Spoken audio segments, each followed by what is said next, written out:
A routine subway commute transforms into a profound life lesson when a pack of arrogant punks chooses the wrong target, a stoic Gulf War veteran with a history they couldn't possibly fathom.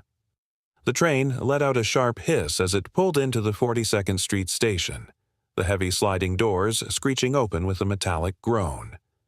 A wave of exhausted commuters poured into the car, their spirits drained after a grueling shift in the city. Sliding in among them was Elias, an older gentleman whose slow, rhythmic gait told the story of a long life lived on his feet. He gripped a solid oak walking stick, its handle polished to a shine by years of use, and held a brown paper sack of groceries close to his chest. He navigated toward the far end of the subway car, his pace patient and unwavering. As he settled into a corner seat, Elias propped his cane against his leg and stared out at the dark tunnel walls blurring past. The flickering cabin lights caught the deep creases on his face, lines carved by decades of struggle and quiet resilience. He sat there in silence, a ghost in the machinery, ignored by the crowd save for a curious toddler or a fellow traveler offering a brief, weary nod. The train surged forward, the electric motors whining as it sped through the underground veins of the city. The air inside was a chaotic symphony of rattling metal, muffled music from headphones, and the distant chime of transit announcements. Through it all, Elias remained a pillar of composure, watching the world through eyes that had witnessed more than most could imagine. But his quiet strength went unnoticed by those looking for a target. Not everyone recognized the grit behind his calm, and that ignorance was about to trigger an unforgettable encounter. As the subway began to decelerate for the next stop, the vibe in the car shifted. The train screeched to a halt at the West Side Prep Station, and the energy turned volatile in an instant. A crew of 4 teenagers burst through the doors, their loud, obnoxious laughter echoing off the plastic seats. They carried their backpacks with a forced swagger, their voices slicing through the ambient noise like a jagged blade. They hung around the center poles, scanning the car as if scouting for a victim to kill their boredom. The ringleader, a lanky kid in a faded Raiders jersey, nudged his buddy and pointed toward the back where Elias sat. "Yo, get a load of this guy," he muttered, loud enough for half the car to hear. The group traded smirks, their mocking grins widening as they strutted down the aisle. Other passengers shifted uncomfortably, some staring at their shoes while others hid behind their phones. The punks stopped right in front of him, their movements theatrical and aggressive. "Hey, Pops," the kid in the jersey barked, leaning over the handrail. "Did you take a wrong turn on your way to the cemetery?" Elias didn't flinch. He kept his eyes fixed on the reflection in the window, his hands steady on his cane. His refusal to react only fueled their ego. Another kid, wearing an oversized black hoodie, leaned in close. "That stick for walking, or is it just keeping your old bones from turning to dust?" He let out a sharp laugh, and the rest of the crew joined in. A heavy silence fell over the rest of the passengers. A businessman nearby adjusted his glasses and looked away, refusing to make eye contact. It was as if a silent pact had been made. Don't get involved, don't look up, stay safe. But the teenagers were just getting started. They closed the distance, their taunts getting sharper and more personal. "Bet he's hiding a fat wallet," a kid with a buzz cut whispered. "What's in the bag, old-timer? Some soggy crackers?"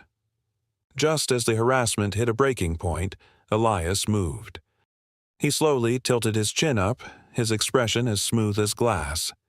Something about his aura shifted, a sudden heavy gravity that made the boys pause for a split second. But the hesitation was brief. Driven by the audience of silent passengers, the jersey-wearing kid leaned in even further, a cruel smile on his lips. "What's the matter, Grandpa? Forget how to talk," he sneered, intentionally scuffing the tip of Elias's cane with his dirty sneaker. The group cackled, the sound bouncing harshly off the subway walls. Finally, Elias shifted his gaze, locking eyes with the boy. There was no fear in them, no trembling, just a piercing, icy clarity. The tension in the car became suffocating. A young woman nearby white-knuckled her handbag, while an older man in the corner cleared his throat but stayed glued to his seat. Everyone was paralyzed. The boy in the hoodie leaned over Elias, his bravado peaking. "Maybe he's deaf. You even speak English, man?" he mocked, drawing more snickers. Still, Elias remained silent. He adjusted his posture slightly, planting his cane firmly against the floorboards. It was a minor movement, but it carried a hidden weight, a tactical readiness that a few observant riders seemed to sense. One of the teens, the youngest of the bunch, looked around nervously. "Yo, maybe we should just head to the next car," he whispered, but his friends ignored him. "You got a problem, old man," the leader pressured, his voice dripping with fake annoyance. "We're just trying to liven things up. Don't be a buzzkill." Then, for the first time, Elias spoke. His voice was a low, gravelly rasp that somehow commanded the entire car. "Do you boys honestly find pleasure in harassing people who mind their own business?" The car went dead silent.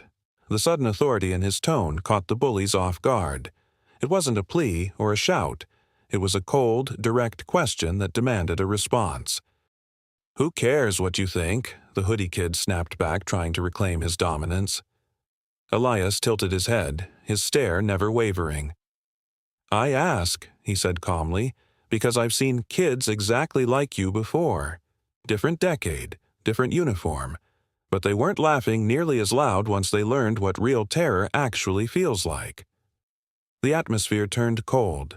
The laughter died instantly, replaced by a sudden, sharp sense of dread. The teenagers looked at one another, their confidence beginning to crack like thin ice. But just as the tension reached its breaking point, the kid in the jersey let out a forced, jagged laugh, desperate to keep his ego from drowning. "What? You think you're gonna scare us with that twig, Gramps?" he barked, his voice cracking slightly as he tried to regain his grip on the situation. The challenge hung in the stale air of the subway car, a direct dare to the man in the corner. The train lurched as it hit a sharp curve, the sudden jolt forcing the kid in the hoodie to grab a greasy overhead rail to keep from falling. Elias, however, didn't move an inch. He remained anchored, his cane acting like a third limb, as he finally looked up and met their gaze with a stare that felt like cold steel. "You think this cane is what keeps me standing?" he asked, his voice low but carrying the resonance of a cathedral bell. "No, son. This is just a piece of wood. What holds me up is built of much tougher material than this." The leader tried to scoff again, but the sound was hollow, devoid of the venom it had minutes ago. "Yeah?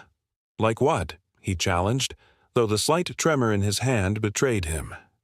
Elias took a slow, deliberate breath, his eyes scanning the four boys as if he were reading their entire lives. "When I was your age," he began, "I wasn't riding subways looking for someone to pick on. I was carrying 40 pounds of gear and an M16 through the sweltering heat of the Middle East. I was 19 years old, barely out of high school. Operation Desert Storm." The words seemed to echo against the metal walls, instantly silencing the faint chatter from the other end of the car. Elias continued, his voice steady but layered with the grit of 1,000 memories. "Back then, we didn't have the luxury of playing games. We had to grow up before we even knew who we were. Some of my brothers never made it back to see their parents.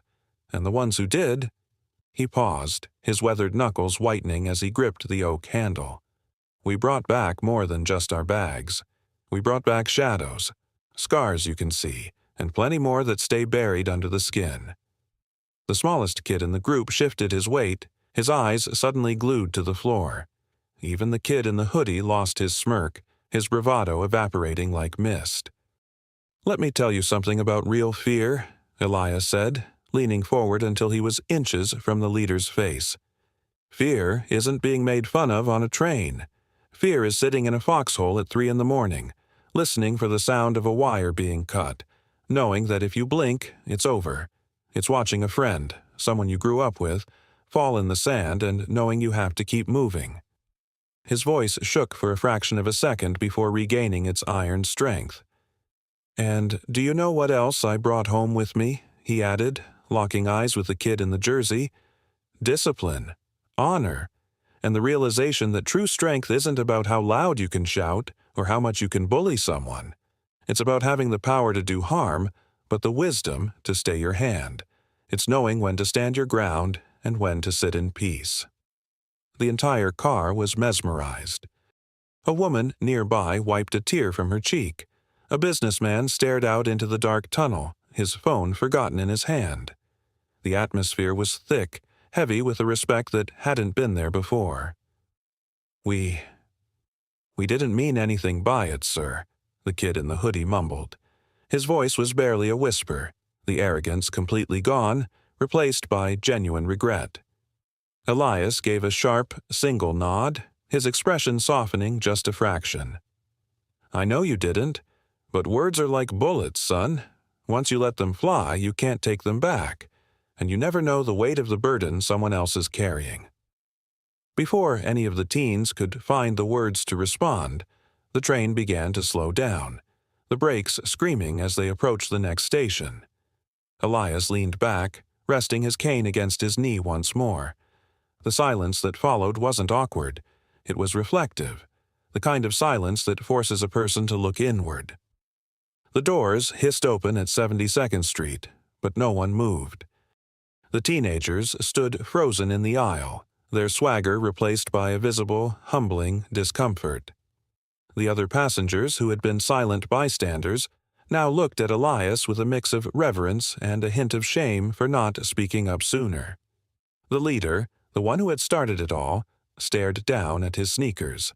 The fire was gone from his eyes. "Look, we were just being stupid," he said, his voice subdued, almost cracking. Elias looked at him, his gaze firm but no longer cold. "Stupidity can lead you down a dark alley you can't walk back out of," he said quietly.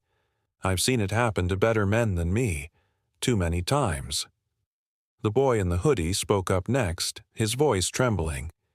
Did you lose a lot of friends over there?" Elias nodded slowly, his eyes looking at something far beyond the subway walls. "More than I care to remember," he replied.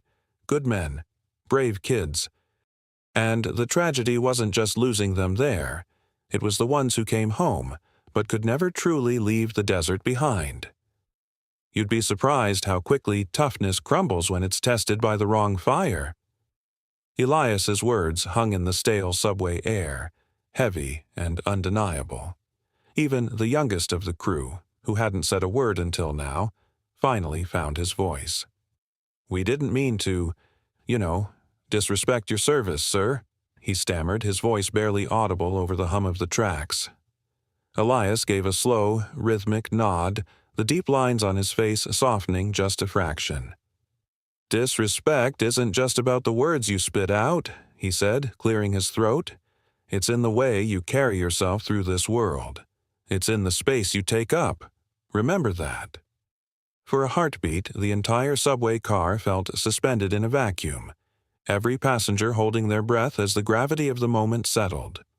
Then, a woman sitting near the sliding doors broke the silence. Her voice was firm, seasoned with the grit of a lifelong New Yorker. "You boys ought to be grateful," she said, looking them dead in the eye. "You just got a life lesson most people pay a much higher price to learn." Her words officially broke the spell. The teenagers looked around, seeing the stern, knowing nods from the rest of the commuters. With their heads hanging low, they shuffled toward the doors, muttering scattered apologies to Elias as they squeezed past. When the train hit the next station, the group scrambled out onto the platform, leaving their arrogance and loudmouth bravado behind in the tunnel. As the doors hissed shut, Elias leaned back into his plastic seat, his eyes returning to the dark reflection in the window. The silence in the car wasn't awkward anymore. It was thick with reflection, almost reverent. Passengers began to whisper among themselves. A man in a construction vest shared a quiet story about his brother in the Marines, while others simply watched Elias with newfound awe. He had faced down a threat not with a fist, but with the sheer weight of his character. Amidst the low chatter, Elias remained exactly as he was, steady, composed, and deeply rooted in a strength that had survived far worse than a few mouthy kids.